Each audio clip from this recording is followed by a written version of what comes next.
اچھا مومنین، آج کی مجلس کا پیغام جو ہے نا وہ صرف یہ ہے کہ یہ جو جہیز کا ذکر ہے، اس جہیز سے آپ وہ جہیز مراد نہ لیں جو ہمارے ذہنوں میں جہیز کی بات ہے۔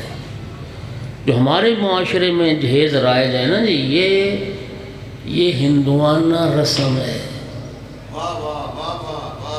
جس جہیز کا ذکر سیدہ طاہرہ کی سیرت پر اگر آپ کوئی کتاب اٹھائیں گے تو جہیزیہ یا جہیز کا ذکر آتا ہے، وہ اور شے ہے۔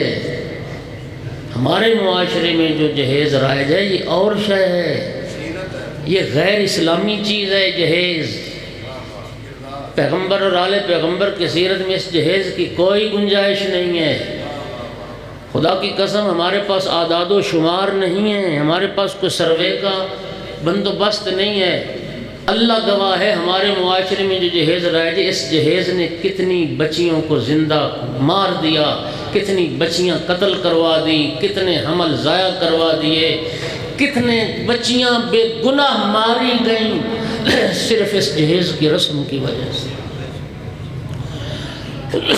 آپ اخبار کوئی بھی اٹھا لیں، یہ تواتر کے ساتھ خبریں ہیں۔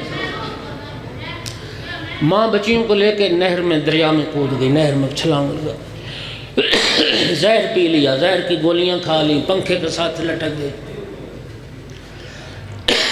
بچی برائے فروخت کے وہ آپ نے دیکھیں کیوں؟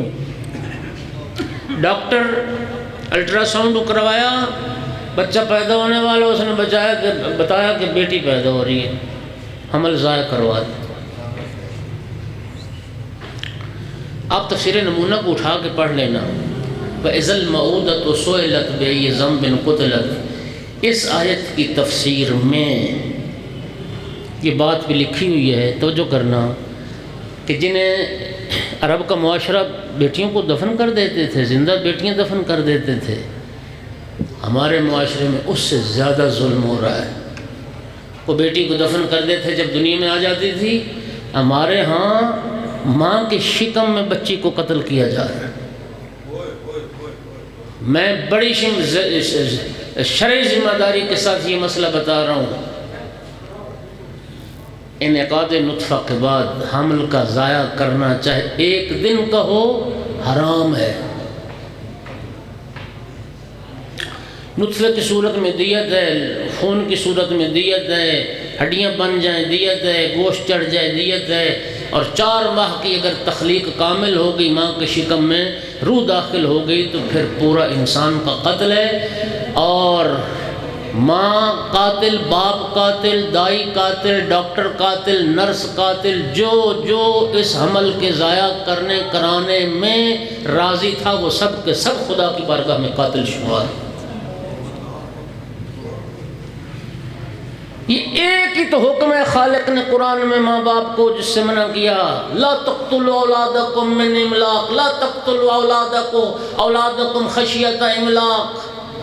اللہ فرماتا ہے بھوک کے خوف سے اپنی اولاد کو قتل نہ کرو، تمہارے رازق بھی ہم ہیں، تمہاری اولاد کے رازق بھی ہم ہیں۔ تو یہ بچیاں کیوں قتل ہو رہی؟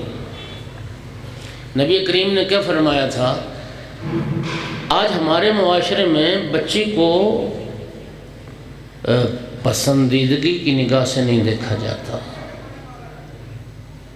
قبلہ تشریف فرما ہیں، آپ نے کبھی سنا ہو تو میرے علم میں بھی لائیے گا، میں بھی 55 سال کا ہو گیا ہوں، کبھی آپ نے سنا کسی مسجد میں مجلس میں کسی مولانا سے کسی نے التماس کی ہو کہ قبلہ دعا کرے میرے پاس بیٹی نہیں، اللہ مجھے بیٹی دے؟ کبھی اولاد مدینہ کی دعا سنی آپ نے؟ اولاد نرینہ، اولاد نرینہ، اولاد نرینہ۔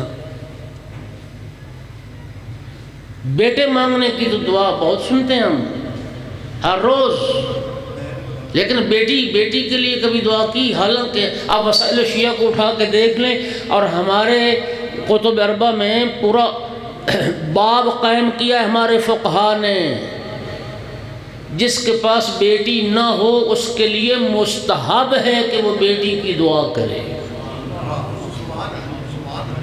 90 سال کی عمر میں اللہ تعالیٰ نے حضرت ابراہیم علیہ السلام کو اولاد دی، اسماعیل علیہ السلام۔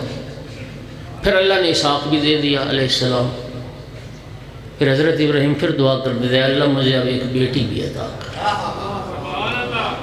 استحباب ہے. نبی کریم فرماتے ہیں جس گھر میں بیٹی ہوتی ہے وہ گھر ہلاکت سے محفوظ رہتا ہے. نبی کریم فرماتے ہیں البنات حسنات، بیٹیاں حسنات ہیں، نیکیاں ہیں، نیکیاں. بیٹے نعمت ہیں، نعمت. بیٹیاں حسنا. اگلا جملہ بڑے خوبصورت. فرمایا نعمت پر سوال ہونا ہے، حسنہ پر جزا ملنی ہے.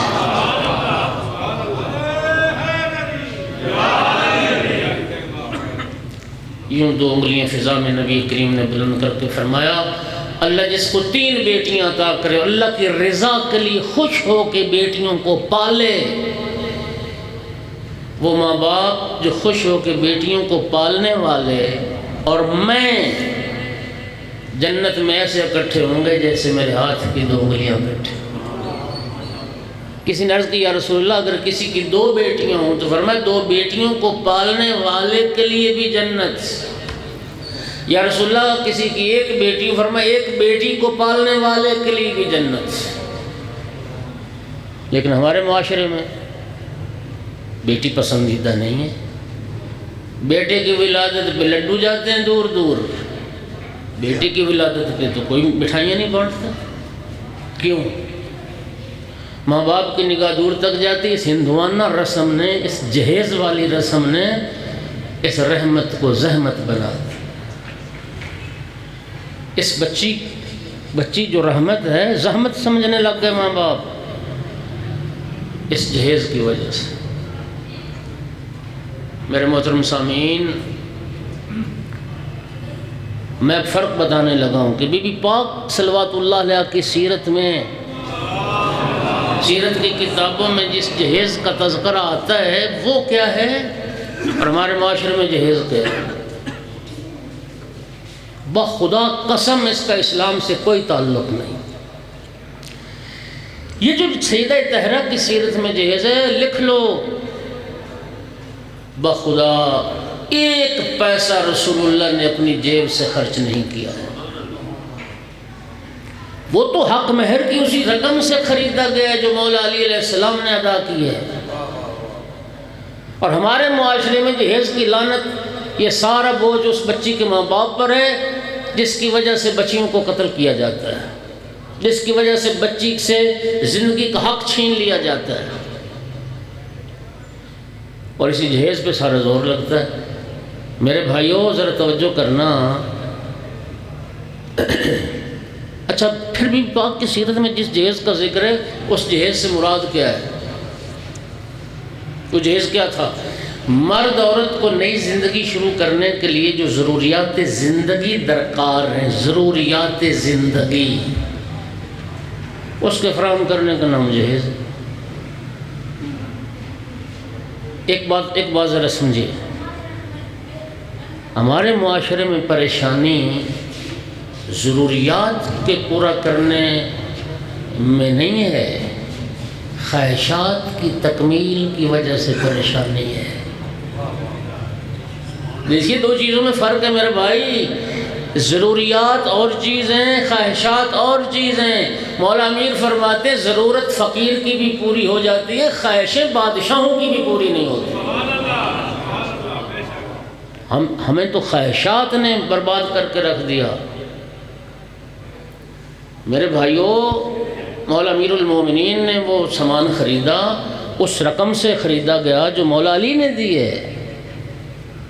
اور وہ مرد عورت کی زندگی شروع کرنے کے لیے جو ضروری چیزیں تھیں ان کا فراہم کرنا جہیز ہے. اور ہمارے ہاں کیا ہے؟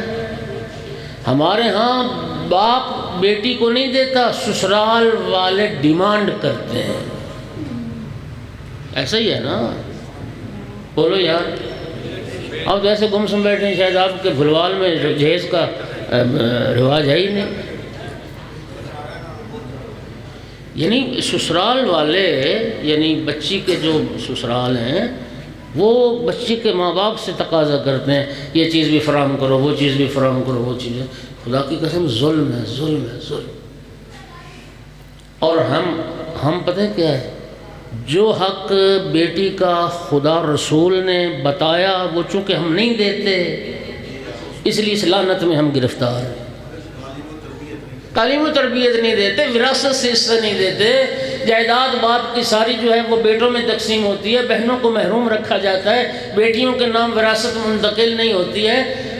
میں وہ بڑا حیران ہوتا ہوں، کئی دفعہ یہ بات سامنے آئی، وہ جی بہنیں حصہ لیتی نہیں ہم سے، یہ بڑے بڑے دیندار علماء دوست متدین گھرانوں کی بات کر رہا ہوں، وہ جی بہنوں نے بھائیوں کو معاف کر دیا ہے، وہ تو ہم سے مانگتی نہیں لیتی نہیں۔